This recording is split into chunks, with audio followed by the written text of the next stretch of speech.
That was, yeah, we are.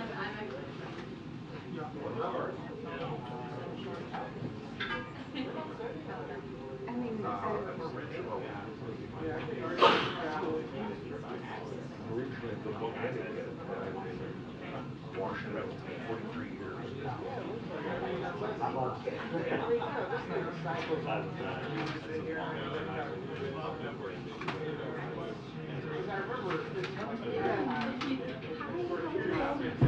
did you say something? No, is it rude? Oh. What did they say? Oh, there's so many things. Basically, like, oh, this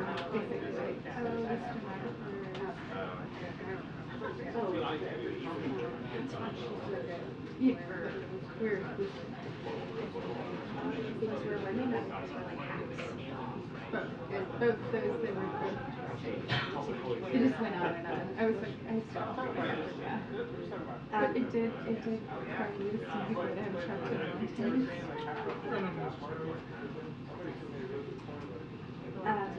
That is ridiculous. I hate it. I hate Twitter. I'm not a fan of Twitter, but every once in a while something strikes me like that would be nice to do. You know, just not religious straight everything.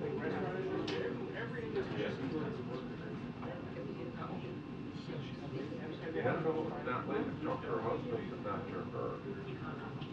No, they're out of session to California. South Korea, Japan. A lot of people doesn't agree with this. You got a real common enemy, you know.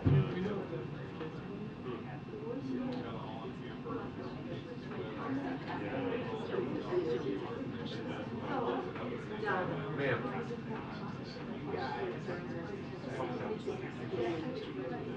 Do you want us to make up, honestly?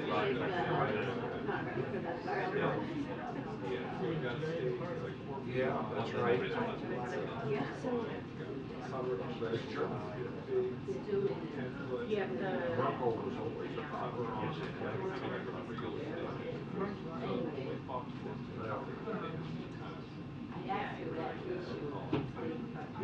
What did they say? they should not do it that. Yeah, just two other countries.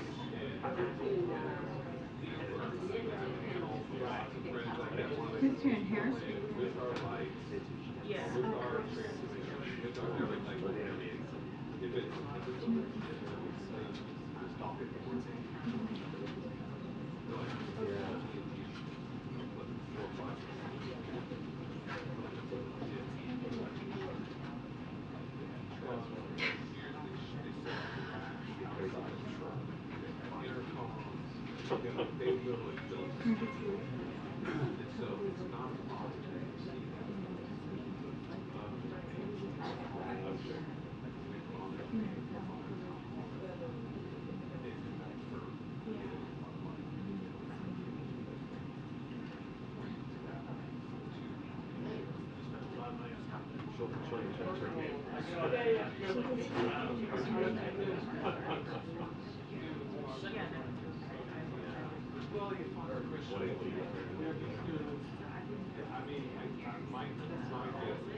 flower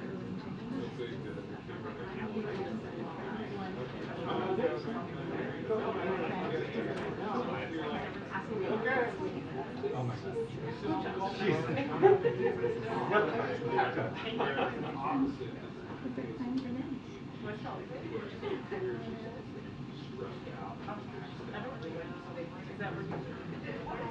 Is Hey, it how you doing? Easter? I'm fine.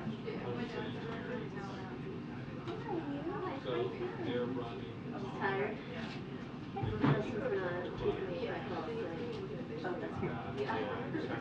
Because apparently me kicking a pregnant woman is a better viral moment than any plugs needed.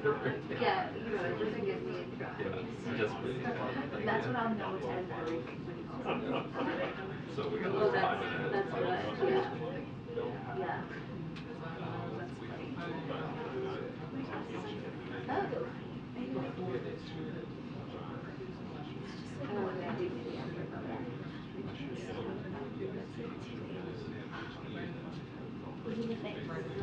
Yeah. Yeah. My glasses are probably like almost Yeah. Well, we're going to first. I was like very clean glasses person until Yes. Do that. I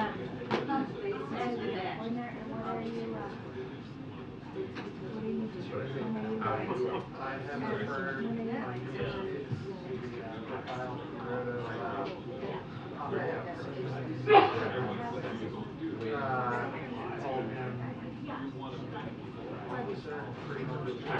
Yes, that's. him on that one time. So it's asking about industrial policy.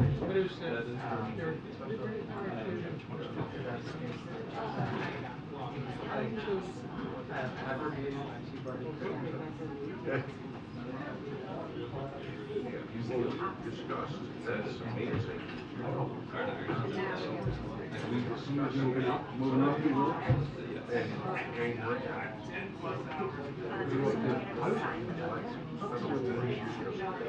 It was a great profile. So you weird feedback? Now I know what's in She's going to report some sort of. I'll have to get invited next year. Oh, yeah, I'm sure Oh, yeah, yeah, definitely.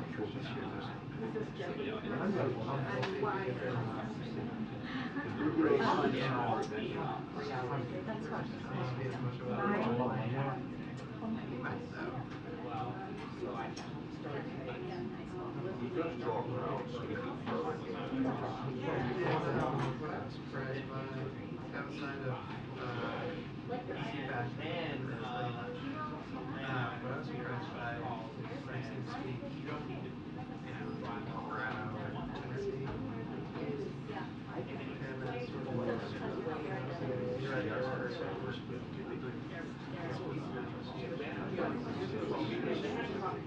Before he was numbers one, he was hosting Yes. Kansas, he used to go Quad. to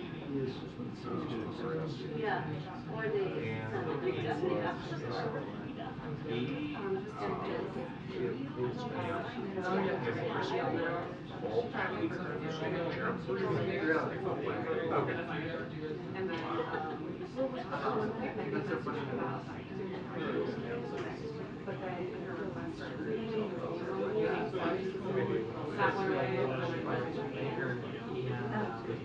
Okay. I remember I profiled him watching that.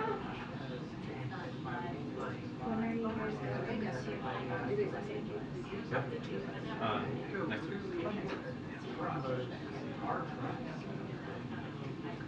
What was, I did a column on that as why it was needed to defeat the primary to run Martin in the House Senate.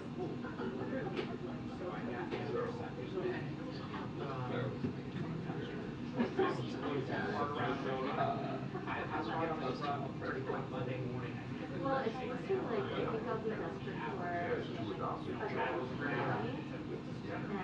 to take my husband to work. Isn't that is. Yeah, so I'm gonna make that. I didn't know that.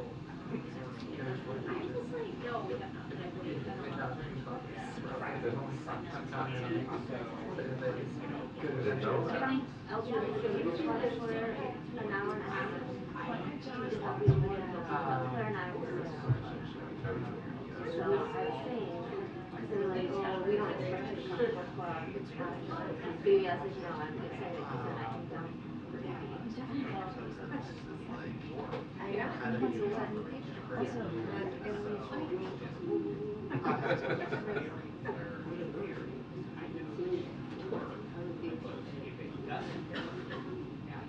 Reading the book, on the other hand, I know, that might be a challenge.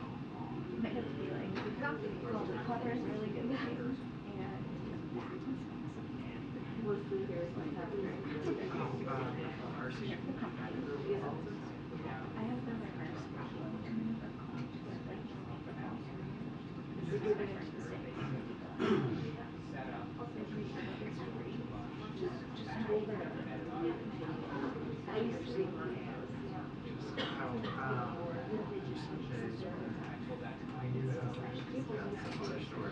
Those books are very assignments. Yeah. Okay, sorry. And our just the child is basically I'm going to do that. is very Okay. not read or don't show up. Do you Yeah. I think too I should have found out but the only way to keep it going.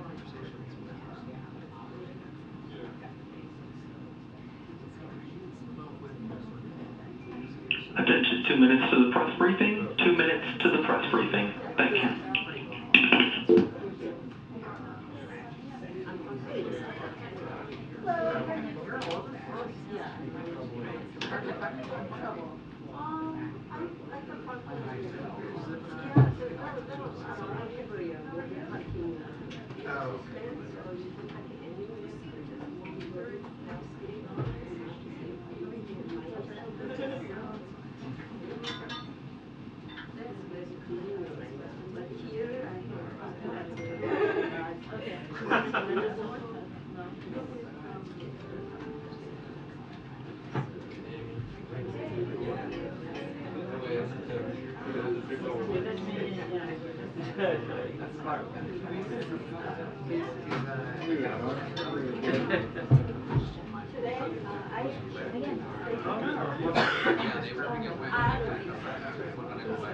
Oh, okay.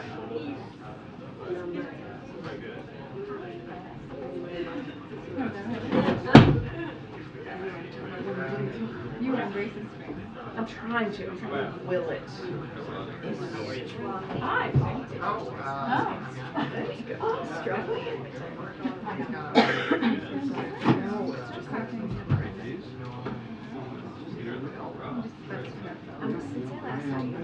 My goal is to turn off like all the stuff. So that was 3, 3, 4, 5, 6, 7, no time. No, it was like I think it's important to play for couples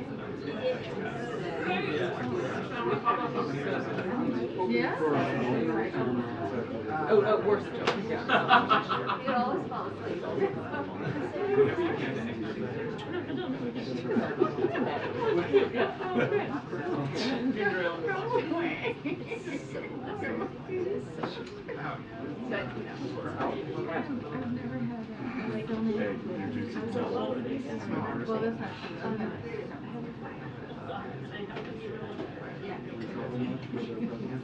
Just bowling.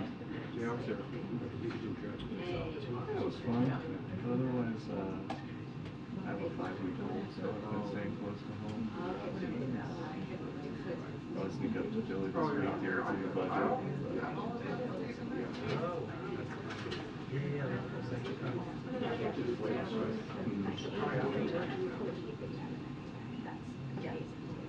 It must be hard to work at it if they don't want us to hear from you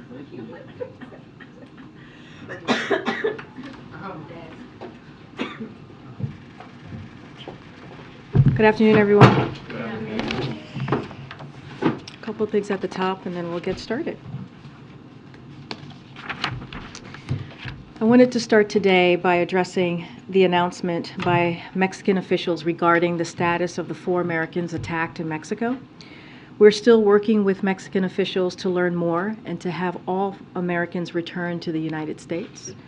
President Biden has been kept updated on this incident. Senior members of the White House have also been engaged. We extend our deepest condolences to their families and friends. For the sake of privacy and out of respect to the families, we are going to refrain from further comment about those circumstances at this time. I can confirm that U.S. officials are in touch with the families of the individuals, but again, we will respect their privacy regarding our conversations with them. We appreciate the hard work of the Justice Department and the FBI, DHS, and DEA for their swift response to this awful incident and for their continued collaboration with Mexican authorities. These U.S. agencies remain in close touch with their counterparts, and we expect that they will share more as they can. Attacks on U.S. citizens are unacceptable, no matter where or under what circumstances they happen. We will continue to work closely with the Mexican government to ensure justice is done in this case. Since day one of this administration, we have been focused on disrupting transnational criminal organizations, including Mexican drug cartels and human smugglers. In the past few months, President Biden signed an executive order giving the Department of Treasury expanded authorities to penalize cartel organizations and those who control or enable them. And we have imposed powerful new sanctions against cartel organizations in recent weeks. We remain committed to applying the full weight of our efforts and resources to counter them. Right now, our immediate concerns are for the safe return of our citizens, the health and well-being of those who survived this attack, and the support which must be rendered to the families of those who need it. Now, I want to move on to the news that we put out this morning.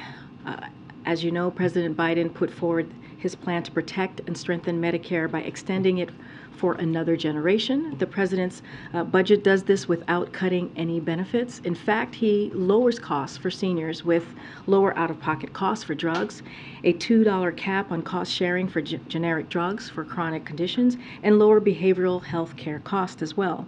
Instead of cutting benefits, as MAGA Republicans in Congress have suggested, the president's budget asks the wealthy to pay their fair share and cut subsidies to Big Pharma.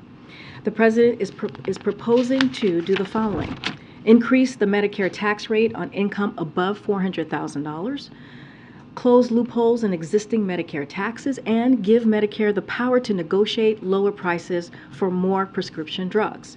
The president would not raise taxes on anyone making less than $400,000 a year, and he will not cut benefits for any seniors. But he will make sure Medicare is there for people who earned it through their work, hard work.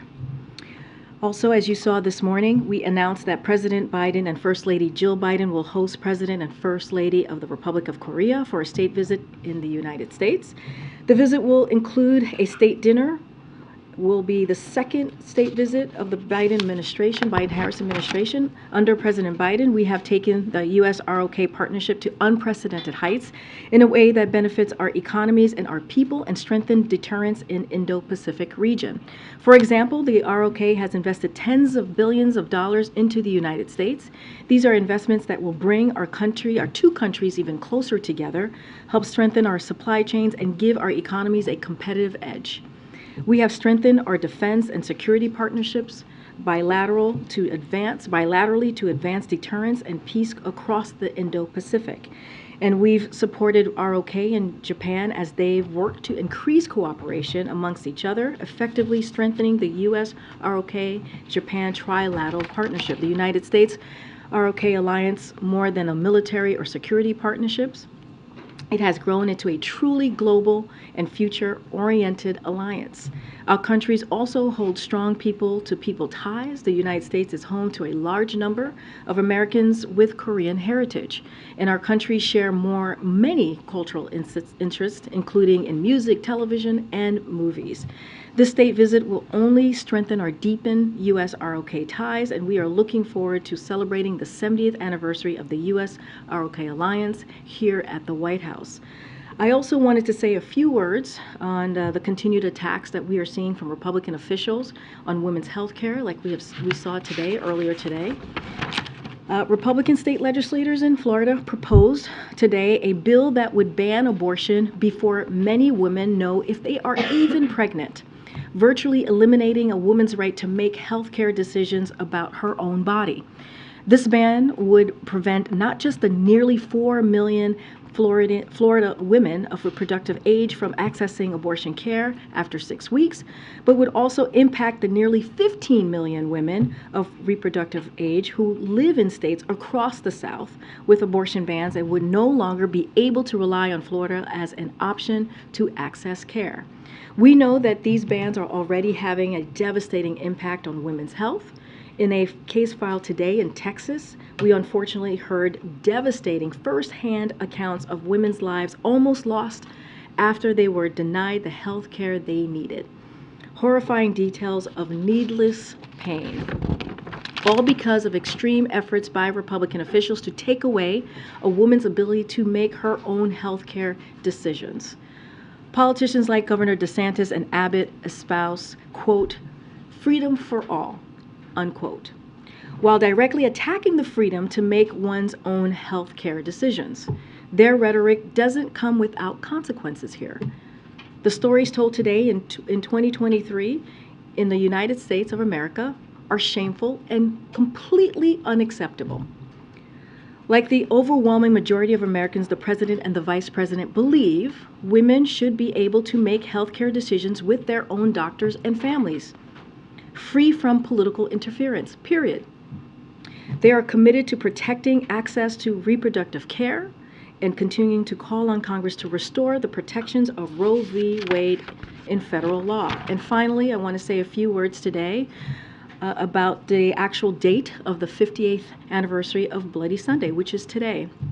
As you all know, the president traveled to Selma on Sunday to commemorate this important day so that history can't be erased. He talked about how the continued fight for voting rights is integral to delivering economic justice and civil rights for Black Americans across the country. And today I wanted to highlight some of the historic gains the president has made on racial equity. 2 years into this administration, the president has done the following: brought Black unemployment to near historic low, provided almost $6 billion to HBCUs, lowered prescription drugs and energy costs for seniors, nominated more Black women to federal courts than any president before him, cut Black child poverty in half, and this administration is replacing lead pipes and delivering clean water across America. There's more work to be done, and we understand, the president understands, that we need to continue fighting to finish the job. With that, Colleen, you want to kick us off? Sure, thank you. So the president said that his budget is going to extend Medicare solvency for, I think, 25 years. Can you walk us through the math a little bit on how that would work?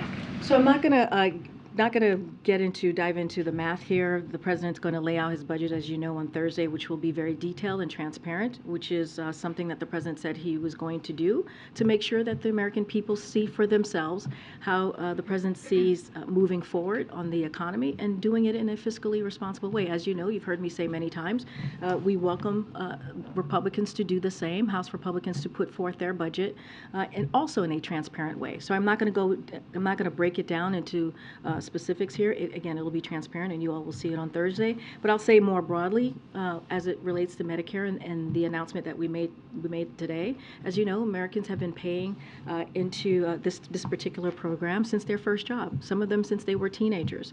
And elected officials, we believe, the president believes, has a duty to ensure this lifeline is available for generations to come. And so we're going to do this. We're going to make sure that rich pay their fair share. And by cutting big pharma subsidies, to lower costs for seniors and ensure Medicare's durability aren't big ask. And we believe that this is an obligation. This is an obligation that elected officials have. And again, you'll see more of the president's budget on Thursday. On immigration, so we're hearing that this idea to detain families in detention, again, is one of a lot of policies that are currently under consideration as Title 42 restrictions are going to possibly end on May 11th. So I wondered if you can rule out family detention, or what can you say about the idea that, families may or may not be detained, migrant families may or may not be detained at the border? So I'm not going to go in on rumors that are out there or conversations that are happening at this time. The department, as you know, as you just noted, Colleen, the Department of Homeland Security is certainly continuing to prepare for the eventual lift of Title 42. No decisions have been made, but we've been very clear on how we're looking to how the president wants to move forward, and he's been clear from the start, from the beginning of his administration, by putting forth a comprehensive immigration reform. And his approach has been making sure that we expand legal pathways for asylum seekers, limiting illegal immigration, addressing root causes, and also increasing border security. That's how the president has seen the process moving forward. That has been his approach. And what he wants to do is build an immigration system that is secure, that is orderly, and that is humane. And that's how we're going to move forward as we look towards the Title 42 eventually lifting. As you know, it's going to be as soon as May 11th, and that's going to be the president's focus. Go ahead, Mayor. I understand no decisions have been made, but the president, shortly after he came to office, put an end to this policy of detaining migrant families as a candidate. He said we should not be locking people up. You aren't ruling it out either. So why is this even being considered as a possible option now? I'm just not going to comment on rumors that are out there. I'm not saying it's being considered. I'm not saying but I'm not saying it is, and I'm not saying it is not. I'm saying that I'm not going to speak to rumors. There are rumors out there. Clearly, the Department of Homeland Security is working through ways on how to move forward once Title 42 is lifted. I'm just not going to get into speculations. I'm going to let them do their work.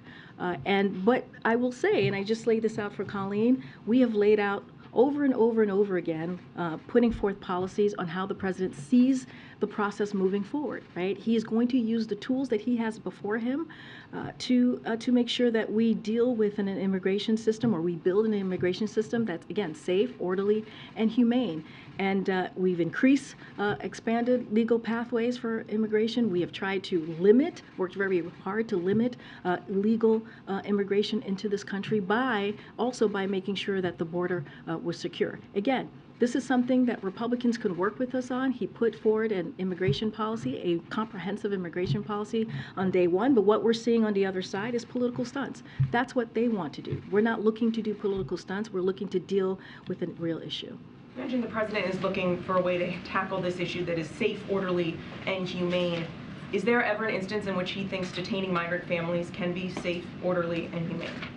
I'm just not going to get into, again, that's diving into speculation that's out there, rumored conversations. What I can lay out to you is his approach, and we've been very clear on our approach these past 2 years. Just one more. Is there a hope here that the threat of family detention may be a deterrent? Look, this is a rumored conversation that I'm just not going to weigh in, even by answering that question. I'm just not going to weigh in into rumors that are out there. Go ahead. So on the inflation question, Chair Powell has been testifying today, has sent some very, very strong signals to the market that rate increases could be coming. I realize you can't speak about the Fed, but what is your sense about the questions that they were getting about the role that corporate profits have played in fueling inflation, and whether that is an important factor to consider, and what would you say about just the January data? In terms of waiting to see perhaps if that data is confirmed. So I just want to be very careful. You stated it, but I have to state it from here, that the Fed is independent and we do not comment on their policy, so I want to be very mindful. The president believes that it's important to give the Fed the space needed to make decisions on monetary policy, and so we're going to do that. As it relates to inflation, our economists have been very clear, as you're asking me about data, they view the recent inflation data, or recent inflation more specifically, and jobs data as well, as evidence that the president's economic plan is working. We're seeing inflation started to moderate. Inflation has come down than where it was almost a year ago. If you look at it more globally, and where we were a year ago, we have seen inflation moderate. And so, and this is happening while the president has continued to grow the economy. You've heard us say this many times. We're an economy that grows from the bottom up, middle out. And so that's what we're focused on. We're focusing on what we can do as well to lower costs for American families. That's what you're going to see from the president's budget on March 9th. And that's what you're seeing from what we even announced today with Medicare. That is what's important to the president as well. As it relates to, Chair Powell being on the Hill doing the hearing, I'm just not going to comment on any specifics to that. So your FCC nominee apparently has withdrawn their nomination. Can you confirm that that has happened, and what is your take on why? So just a couple of things we want to say on that. We appreciate Gigi Son's candidacy for this important role. She would have brought tremendous intellect and experience, which is why the president nominated her in the first place. We also appreciate her dedication to public service, her talent, and her years of work as one of the nation's leading public advocates on behalf of American consumers and competition. With thanks to Chair Cantwell and others for supporting the work of this nomination. With respect to future candidates, though, I know many people were going to start asking me about that. We don't have any updates to share at this time, but again, we appreciate her candidacy and for this important role. And then just one quick one on foreign policy. There's reports out today that intelligence believes that a Ukrainian organization was involved in the Nord Stream 2 sabotage. Can you tell us whether you think this was a subject that did Chancellor Schultz and President Biden discuss that when they met at the White House? So what I can say is several of the European partners, our European partners, Germany, Sweden, and Denmark, have opened investigations into what happened, and those investigations are currently ongoing. So I'm not going to get ahead of them from here. Would refer you to the respective European countries for comments on their own investigation. I'm just not going to go beyond the readout that we provided on Friday with the Chancellor's visit here. Just circling back to immigration quickly, there's clearly a policy process underway right now where the agencies that are lead on this are considering options based on the lifting of Title 42. I guess my question is has the President been briefed on the possibility of reinstating migrant family detention policy? I don't have any conversations to read out on the President being briefed specifically on family detention. What I can say is, again, these are rumored conversations, and as you just said, Phil, there is continued conversations, policy discussions occurring right now as we're speaking about the Department of Homeland Security, clearly, which is taking the lead on this, on how to move forward once Title 42 is lifted. We're going to let them do that process and do that work, but the President's approach, again, has been very, very clear. You've seen it over and over again. You've heard him speak about it. You've heard me speak about it. We want to make sure that we're expanding legal pathways for asylum seekers, limiting illegal immigration, addressing root causes, and increasing order and security, and border security, pardon me. And we want to do this as we build a system. Our approach is to build a system that is safe, that is orderly, and that is humane, and that's what you're going to see from this President. And on foreign policy, comments from Chinese officials over the course of the last 48 hours, Xi Jinping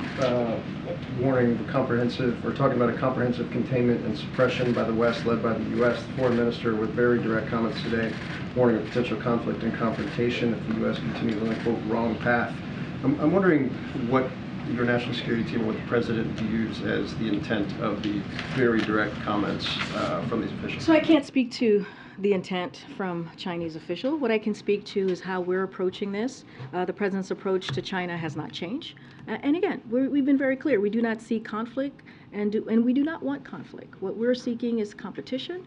And we've been very clear about that these past 2 years. The president will always defend American interests, as you all know, but he has been clear we need to keep open lines of communication, and we will manage this consequential. We see this as a consequential relationship that we will continue to manage. And the president and his team has been focused on doing just that. But I'm certainly not going to comment on the intent of Chinese officials. Go ahead, Michael. Thanks, Karine. Back on the issue of Mexico and the 4 Americans that were kidnapped there, what is the administration's message to Americans who are currently in Mexico or planning to go there? Should they continue with those plans, or is it safe to go to Mexico? What is the administration message to those folks? So we take it very seriously when it comes to and have a commitment to provide U.S. citizens with clear, timely, and reliable information about every country in the world. So they can make informed travel decisions. As you all know, the State Department is clearly a department that is focused on that and gives that information and do the travel advisory. And so when it comes to the travel advisory for this particular area in Mexico, that remains at level 4. Do not travel due to crime and kidnapping. We've been very clear about that. The State Department, again, has put that out.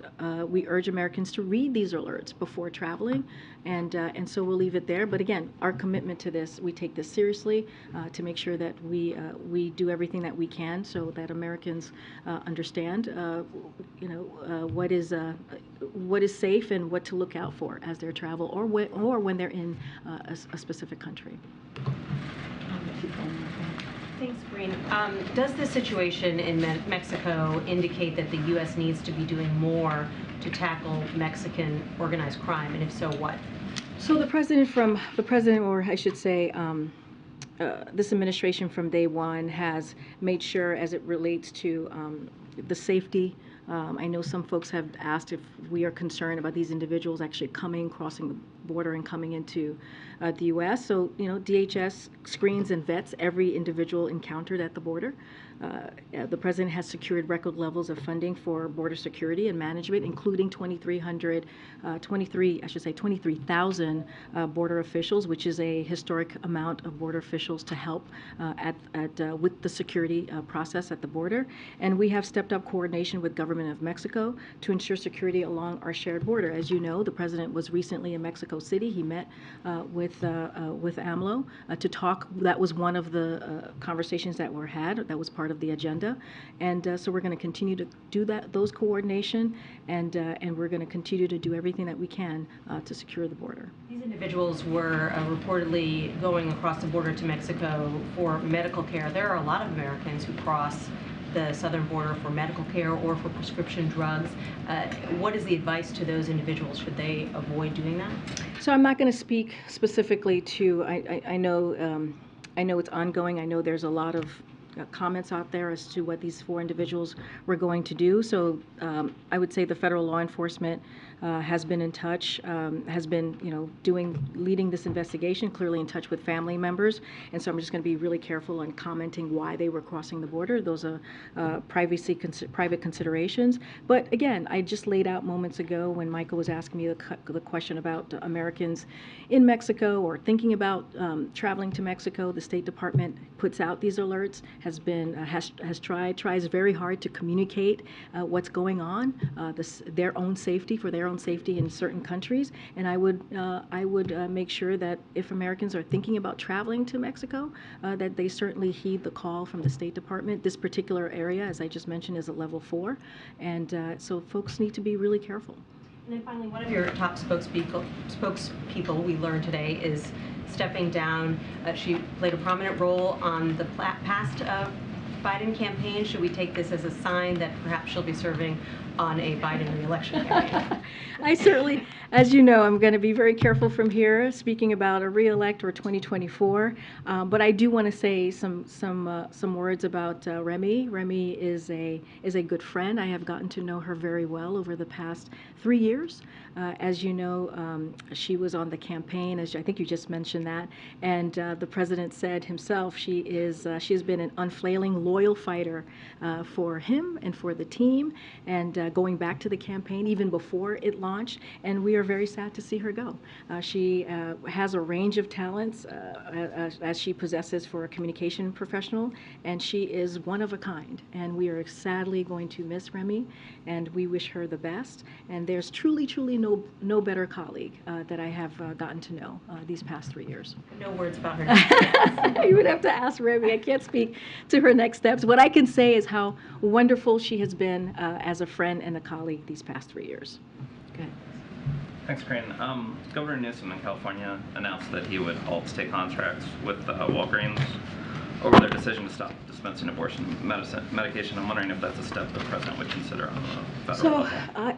You know, I'll say this. Our focus right now remains on continued access to medication that women and providers rely on for abortion care and miscarriage management. That's what we've been very steadfast on. That's why the president issued his recent presidential memorandum in January that aims to preserve continued access to a safe drug that, and we'll emphasize this again, is used for miscarriage management and abortion. So we understand the concerns faced by pharmacies, which is why the president's memorandum emphasizes the administration's readiness to support patients, providers, and pharmacies who want to legally access or provide this particular drug. So I do want to speak, to say one note about Walgreens. They clarified its position on working toward providing this medication where it is legal, but I refer you to the companies or the states for any follow-up. Again, we have a focus and to make sure that women have access to important health care needs, and the president is going to continue to fight for this. That you've heard the vice president over the last couple of months also continuing to speak on this, and that's what you're going to hear from this administration. The president's announcement this morning on Medicare largely paid for that extension through an increase in payroll taxes on those making over $400,000 a year. Can we expect, since the president's also made Social Security a key sort of plank of his economic plan, that we should see a similar increase in Social Security taxes? So I'm not going to get into, we shared Medicare today, and we'll share probably more parts of his budget in the upcoming day or two. Just not going to get into specifics on that, but we'll say the president's commitment hasn't changed. What we see right now is that the biggest threat to Social Security are Republicans, and you've heard them. You guys have covered them. What congressional Republicans have said, their relentless drive to cut these important programs for Americans, for our veterans, for our seniors. And so again, we look forward to seeing the Republicans share their plan with the American people, since they have promised that they're going to put a budget forward. But I'm just not going to get ahead of the president. I'll say this as well. The president is also open to proposals that extend Social Security trust fund without cutting Social Security benefits. That is something that we have spoken to and talked about. So he's open to those types of proposals. But again, his commitment to fighting for Social Security hasn't changed.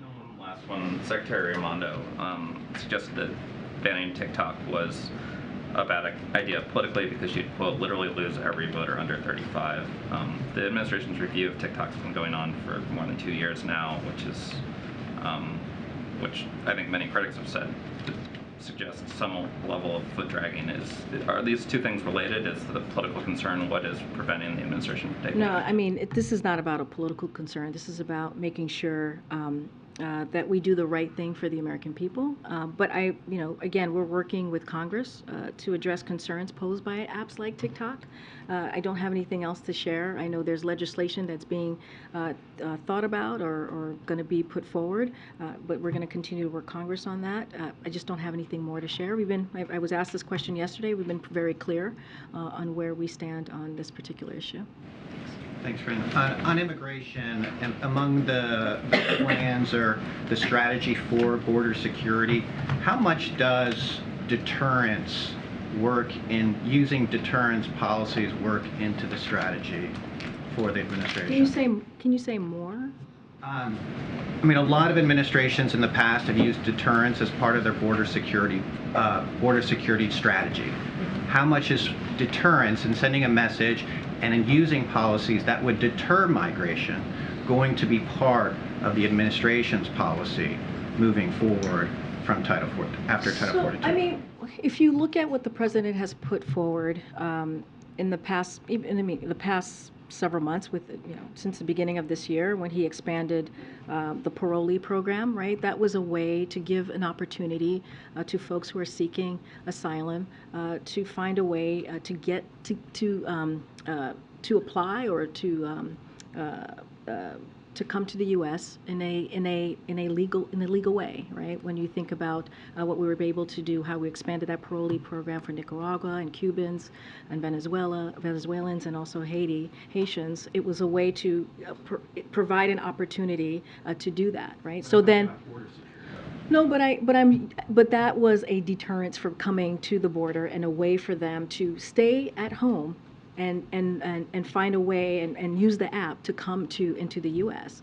And so that is a way, an incentive, an option, a path, if you will, for them to use to figure out how can they do this in a legal pathway. So those are humane ways of doing this. Those are ways of making sure that we're dealing with border security. As far as the word deterrence and policies specifically to that, like hard policies specifically to that. Look, the president has been very clear on his approach. He wants to make sure that we do this in an orderly way, a humane way, and do it in a way that still expands legal pathways, but also deals with illegal migration.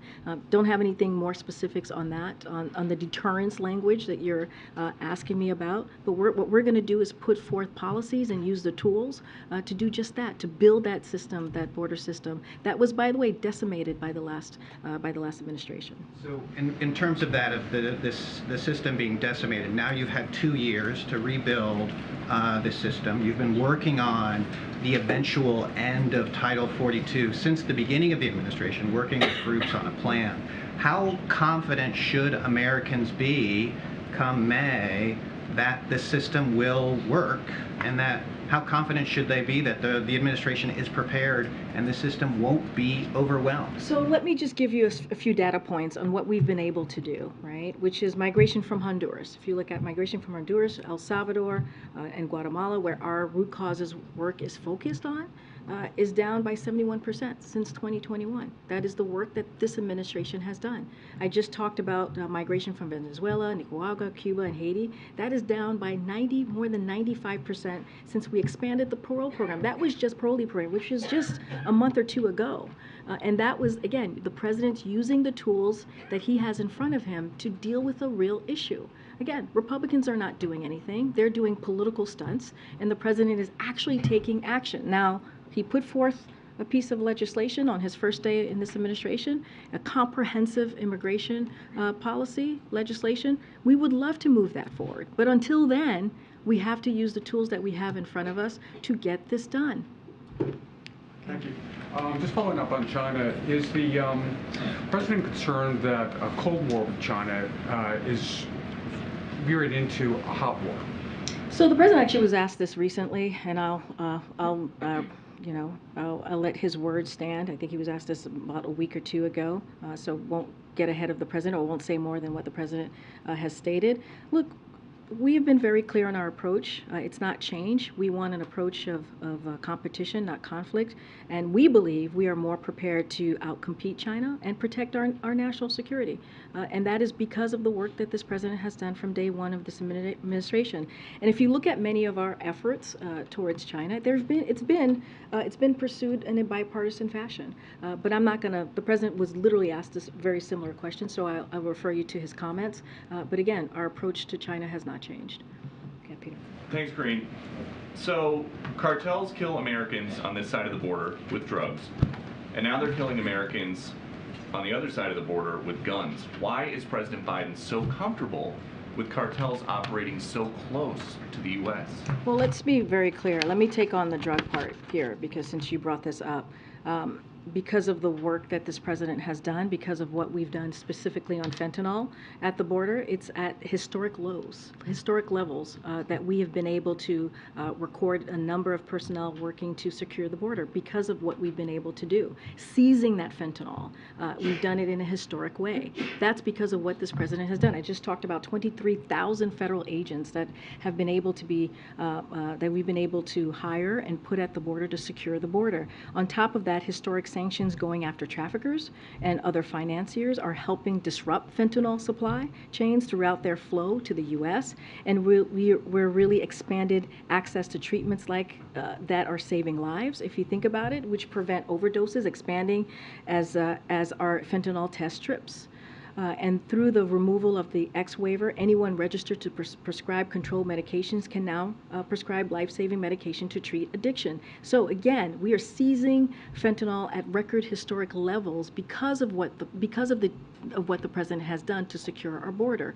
And look, we've also coordinated, made sure that we're coordinated our relationship with Mexico to deal with what we're seeing as it relates to violence, as it relates to cartel.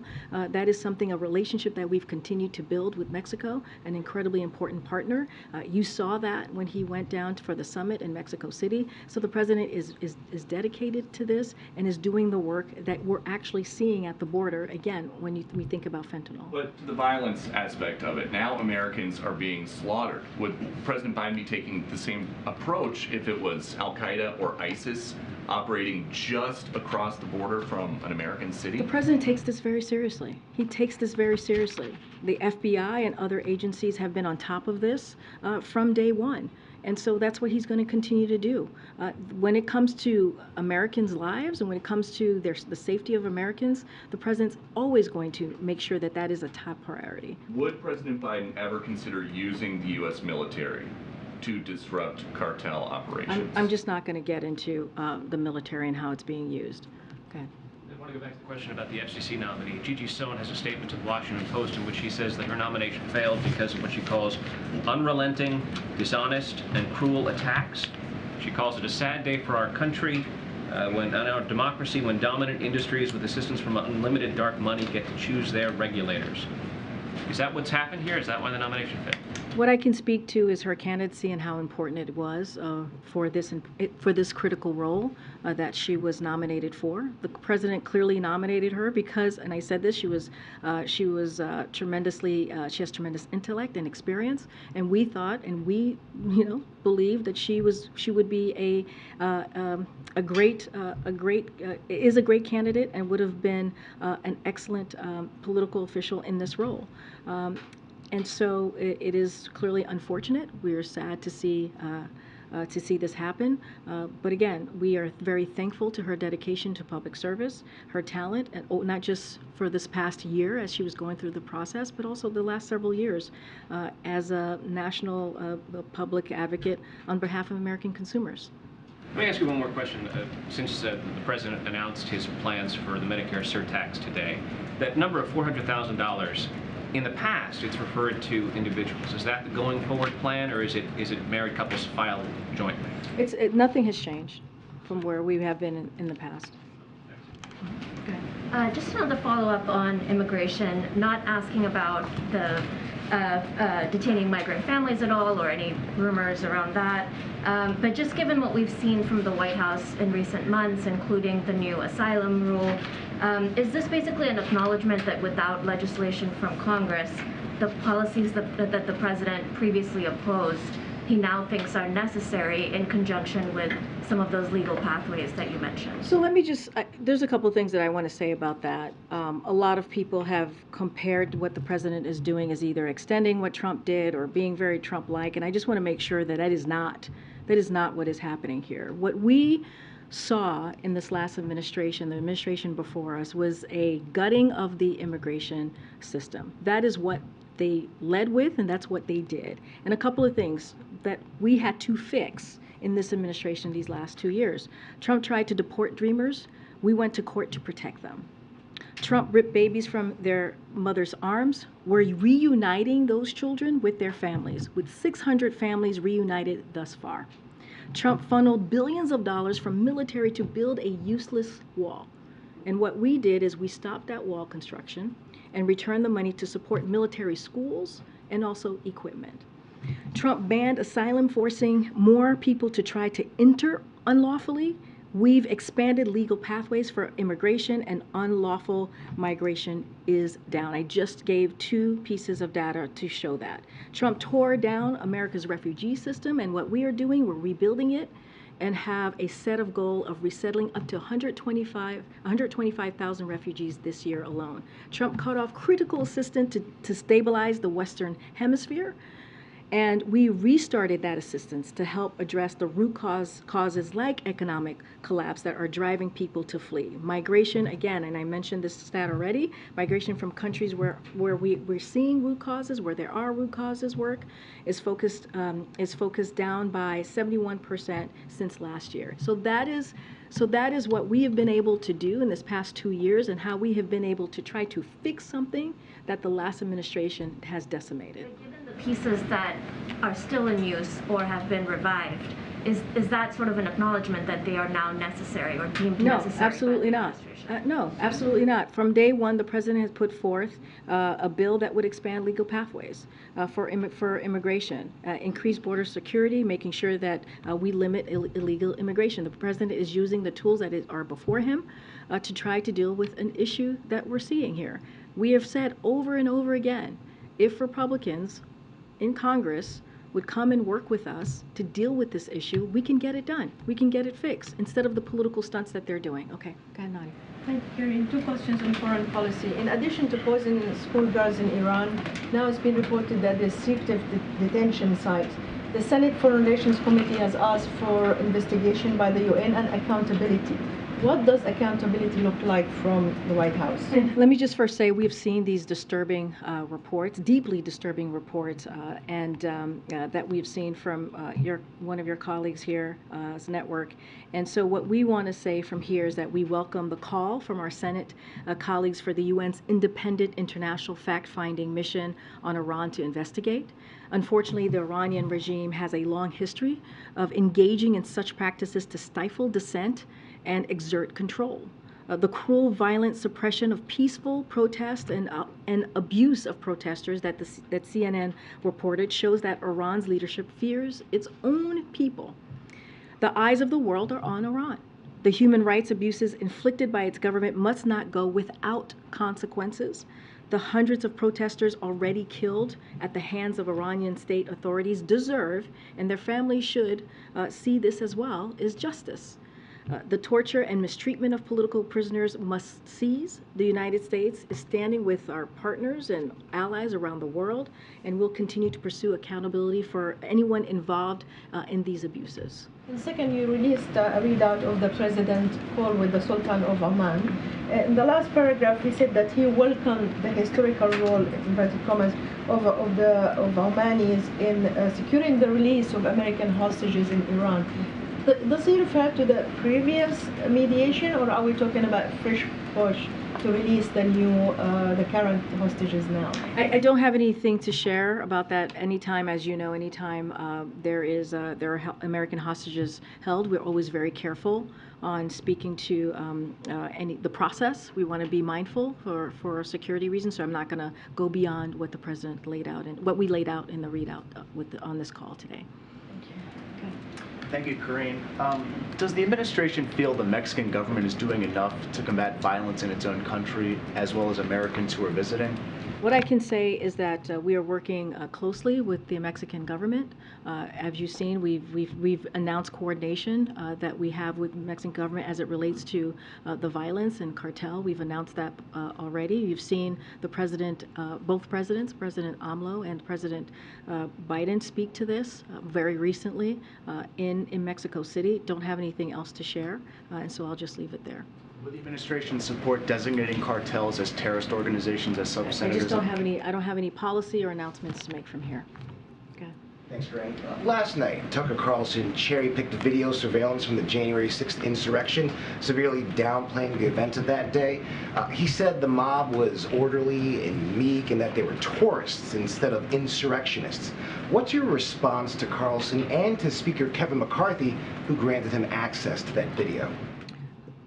Anybody who watched that video would strongly disagree. Anybody who watched that video with their own eyes in a real way and saw what happened on that day would disagree with what was just stated. The president has been very clear. January 6th was the worst attack on our democracy since the Civil War, and we should be focused on making sure that never happens again. And so we are certainly, we agree. I know Minority Leader and Senator Schumer have already said this and would hope that keeping the Capitol and Congress safe and secure remains congressional leaders' #1 goal, and that should be our focus. And that should be what should be considered here. Again, it was one of the darkest days of our democracy, and all you have to do is watch those videos and see how horrific it was, see how sad it was, see an attack on the Capitol, which should not be happening in 2020. And we got to get down to the bottom of what happened. Again, it was an attack on our democracy. And I'll just leave it there. So is Speaker McCarthy irresponsible? I answered your question. I answered your question. Oh, go ahead. Thanks, Karine. So with the more direct language, I'm asking about China, with the more direct language from the Chinese president and the foreign minister, is there concern that the administration line that they want competition over conflict is seen as weakness by the Chinese? I'm not sure how it's seen as weakness when we are more prepared to outcompete China and protect the national security under this president and because of the work that he's done. Well, I'm going to keep going. I'm going to keep going. I've answered this question multiple times. Go ahead. Thank Okay. Go ahead. Thanks, Karine. On the White House considering reinstating the family detention, advocates are already calling it shameful. Democrats on the Hill have called it unacceptable, and a number of Democrats and immigrant advocates are calling for the White House to publicly deny those reports. What's your response to that? My response is these are rumored conversations that I'm just not going to speak to. We've laid out very clearly over the past several months, over the last 2 years, how our approach to dealing with immigration. Again, we've been very clear. We're expanding legal pathways for asylum seekers, limiting illegal migration, addressing root causes, and increasing border security. That's our approach, and we want to make sure that we are building a immigration system that is orderly, that is safe, and humane. That is what the president has been doing, and that's what he's going to continue to do. I'm certainly not going to, again, weigh in on any rumored conversations from here. I'll be back tomorrow, guys. I'll see you tomorrow. Thank you.